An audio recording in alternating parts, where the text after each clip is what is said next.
নমস্কার, আমি সাধন রায়। আমার আজকের কবিতা তিতাস। আমার লেখা, আমার কণ্ঠে। একটি মেয়ে ছিল, নাম তার তিতাস। বাগিচায় ছড়াতো মিষ্টি সুবাস। মেয়েটি ছিল ভালোবাসার কাঙাল। ফল্গু ধারায় দুকুল ছাপিয়ে ভালোবাসার ফুলঝুরি নিয়ে এগিয়ে চলত। কেউ পেত না নাগাল। মানুষের মণিকোঠায় ছিল ওর স্থান। সবাই ওকে বাসত ভালো। ধানের ক্ষেত, পেয়ারা বাগান, ঠানু পিসি রান্নাঘর, ছোটনকে স্কুলে পৌঁছানো, সব জায়গাতেই ওকে পাওয়া যেত। পরনে একটি আটপৌরে শাড়ি, মাথার দুদিকে দুটো বিনুনি, ছমছম করতো পায়ের তোড়া, নাকে ছিল নোলক। তিতু বলে ডাকত সব লোক।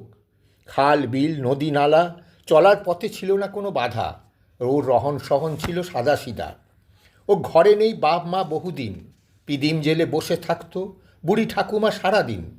জমিতে সার দেওয়া, গরুর দুধ দোয়া, কালী পিসিকে ডাক্তার দেখানো, রহিম চাচার ছাগলটার ওষুধ আনা, হেসেল সামলানো থেকে 5 মাস বেগার খাটা ছিল ওর কাজ। তাতে ছিল না ওর কোনো লাজ। হঠাৎ একদিন ওর মনে ভালোবাসার ছোঁয়া দোলা দিল। গ্রামে তাহিনকে দেখে ভালো লাগলো। তিতাস তাহিনের মেলামেশা শুরু হলো একটু একটু করে। মাঝে মাঝে দেখা যেত সর্ষে ফুলের হলুদ খেতে ভর দুপুরে। তাহিন ওই গ্রামে সরকারি কাজে মাঝে মাঝে আসতো।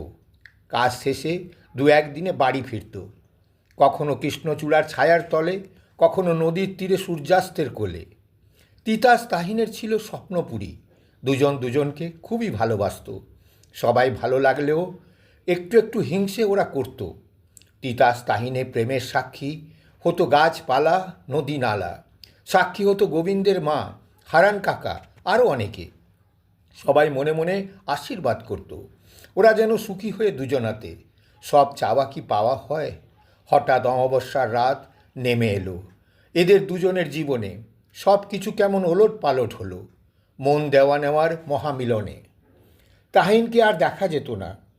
অফিসের কাজে গ্রামে, অফিসেও খোঁজ নিয়ে পাওয়া গেল না। কেউ আছে ওই নামে। তিতাস আজও বয়ে চলেছে স্রোতস্বিনী নদীর মতো, কখনো সমতল ভূমি, কখনো বন্ধুর পথ। দুঃখ কষ্টকে পাথেয় করে এগিয়ে নিয়ে চলেছে বিজয়ী রথ। পুরানো স্মৃতিগুলো আঁকড়ে আজও বসে আছে তিতাস। হয়তো কোনো না কোনো দিন ফিরে পাবে আনন্দোচ্ছ্বাস। ভালোবাসা বোধ হয় এমনি হয়, বিরহে মনে গেঁথে রয়।